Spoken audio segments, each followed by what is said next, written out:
again and welcome back to the PhatPhish Guitar Studio. I'm Dave, and in this video I want to talk a bit about time-based effects, things like reverb and delay, and things with modulation, stuff like chorus and phaser and flanger and whatnot. Effects that we put in the signal chain, and talk about how they affect the guitar tone, what they bring, possibly give you some pointers for things you can consider as part of building up your own sound. Reverb's one of those things, it's an always-on effect for me. I very rarely play without reverb. And I was listening to something the other day where somebody had taken some isolated guitar tones from Eddie Van Halen's recordings. And it made me realise how much of Eddie's sound was due to reverb. It was quite a reverb-heavy signal. And I thought that'll make a good subject for video, because like I said, reverb's always been a major part of my signal chain, and kind of talk about what we get with those sort of effects.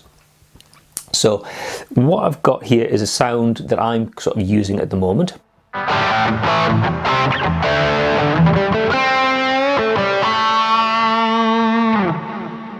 So this signal chain is basically my guitar, my Williams Evo Artist, going into a Frederick Effect Golden Eagle, giving it a little bit of extra overdrive, and into the dirty channel on the Blackstar HT20 Mark II. Now in terms of the time-based effects, the sort of stuff that's happening after the preamp section, in the effects loop I've got a little bit of chorus from a Boss CH1 Super Chorus, some delay from TC Electronic Flashback, and some reverb from a Boss RV6 Reverb, and I've also got a little bit of reverb set on the amplifier. Now what happens, let's see how it sounds if I take away the chorus, I take away the delay, and I take away both the reverb on the pedal board and the reverb on the amp. And hear how that sounds.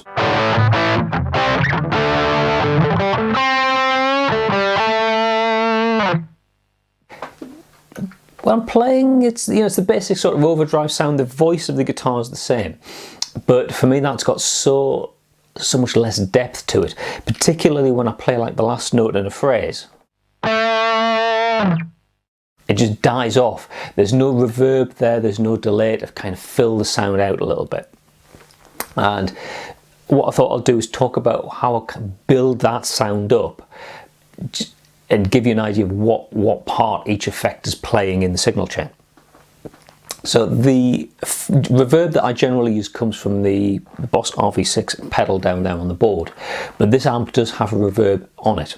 Now the reverb gives you a perfectly usable sound that you could use just on its own, but I prefer to kind of double the reverbs up. Now what the sound that you're hearing in the room here is I'm recording direct. There's not a lot of like natural reverb in the room coming through the signal, hence it is so bone dry. That sound is just, there's no reverb on that at all. Now if I dial in a little bit on the amp, so this is about 10 o'clock on the amp, so a little bit short of halfway.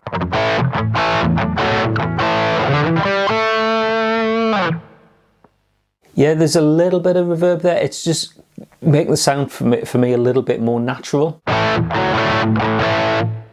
You know, when I stop a note, you can hear it reverberating ever so slightly. It gives a bit more sort of sense of the room, if you see what I mean. But then I can add in sort of my sound that gives it the characteristic reverb. So this is a plate reverb setting on the pedal.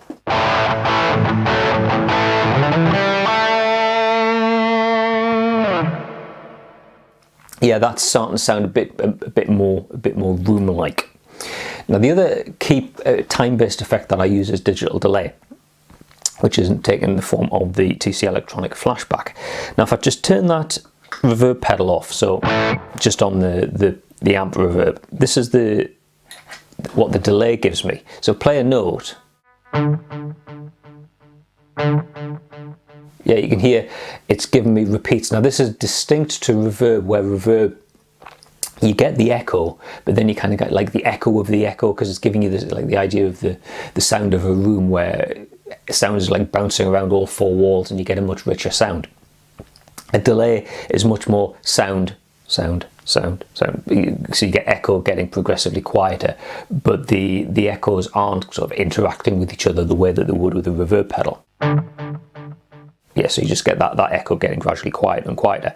Now the particular setting I'm using here is one called dynamic delay.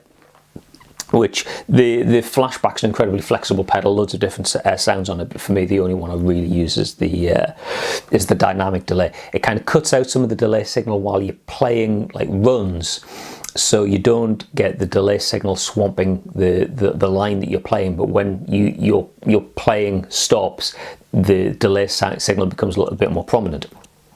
That's just a nice feature. You could use any digital delay and get a similar sort of sound. This is kind of, for me, is that classic digital delay sound, but a little bit better. So that gives me a bit more. Yeah, you're not getting a really pronounced delay signal while I'm playing that lick, but when I stop, that last note dies away. You get the echo, echo, echo, echo type of effect. And for me, that's a much more pleasing way to finish the phrase. And if I put a bit of reverb on top of that,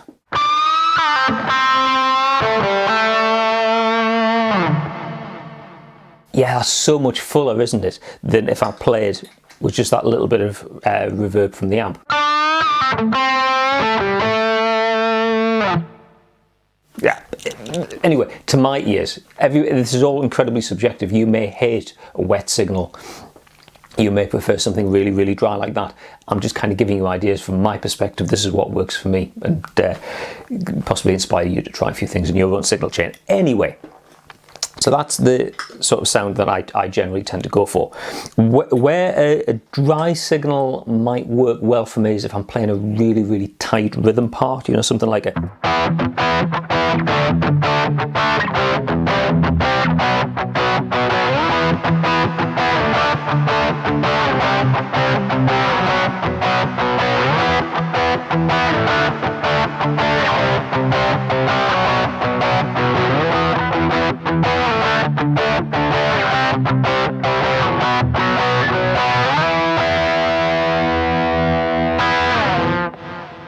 Yeah, so there you heard various combinations of sound. You heard just the dry signal with, yes, a touch of reverb from the amp, then adding a much more pronounced reverb effect with the pedal, adding in the digital delay to that gives you a really, really rich sound. Then at the end, it was just the digital delay we turned off the reverb pedal.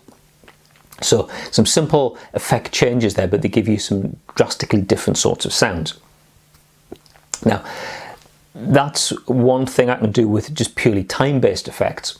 Something else I might choose to put in is a modulation-based effect, something like a chorus or a phaser or a flanger. And I've got a couple of chorus pedals down on the pedal board because I do like chorus, and I've got a phaser as well. I haven't got a flanger, but hopefully there's enough here to give you an idea of the sort of thing that the modulation pedals give you in terms of options for your sound. So this sound as it stands, just reverb and delay. Something I often add in is chorus. So this is the Boss CH1 Super Chorus.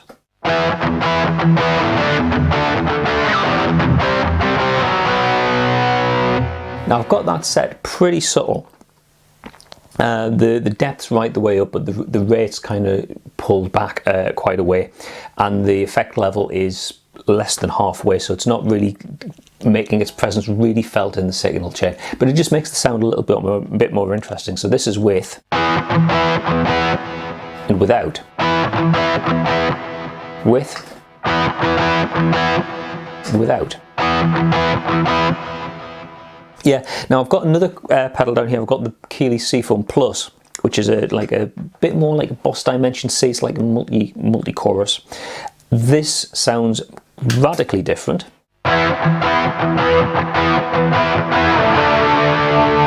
For me, that doesn't work so well with a distorted sound.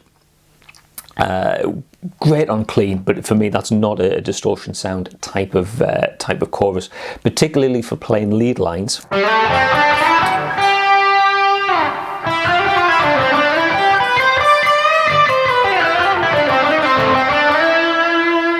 That doesn't sound so good, whereas the more subtle CH1 Super Chorus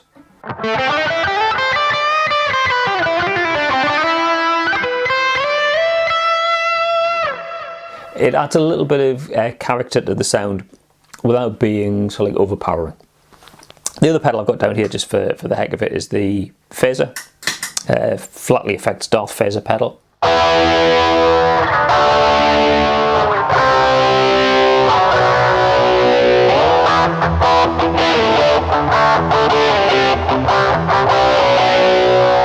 And that's interesting for like a rhythm type of part, but this particular setting,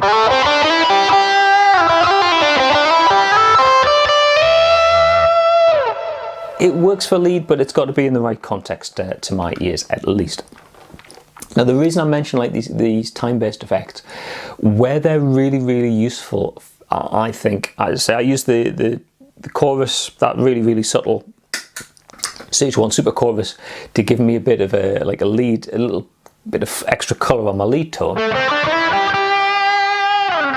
But where they work particularly well is, like I was using before, in a rhythm setting where you're playing some chords, because it gives you, you're less likely to have a modulation effect on the lead guitar.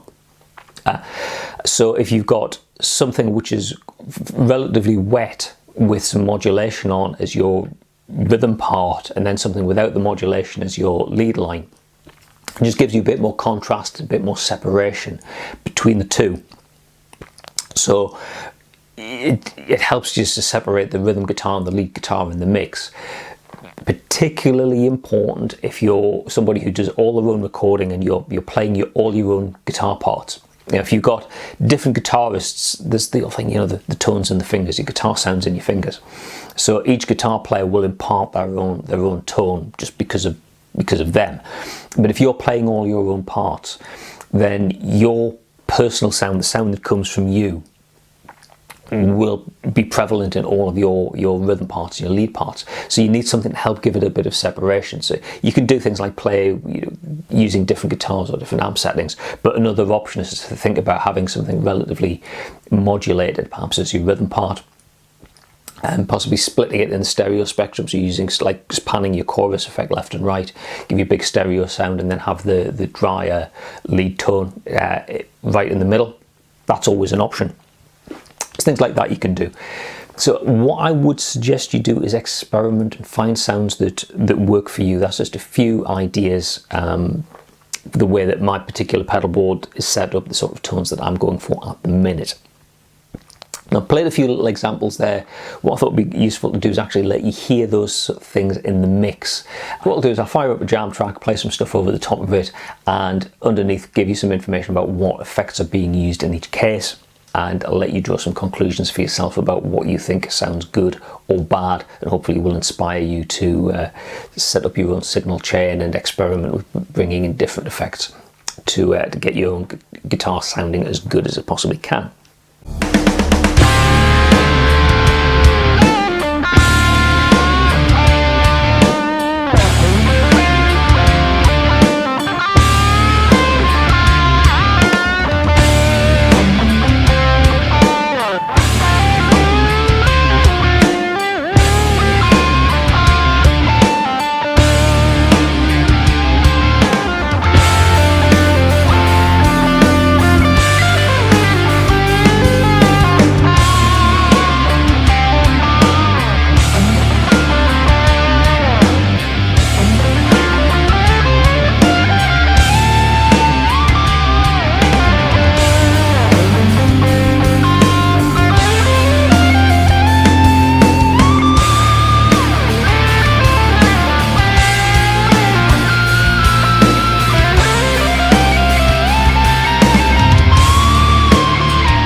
Okay, I hope you found that useful, inspiring and interesting and all that good stuff. If you did, please click the like button down there. If you really found it useful and you want to see other videos that are posted on the channel, then please click subscribe, which is also down there somewhere, and click the bell icon, because that way you'll get notified anytime I upload any new videos onto the channel. You're welcome to leave a comment.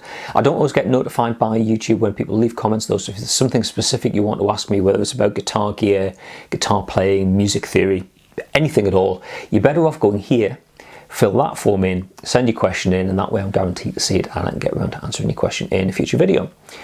Okay, that's all for now. Thanks very much for watching, and I'll see you next time. Bye for now.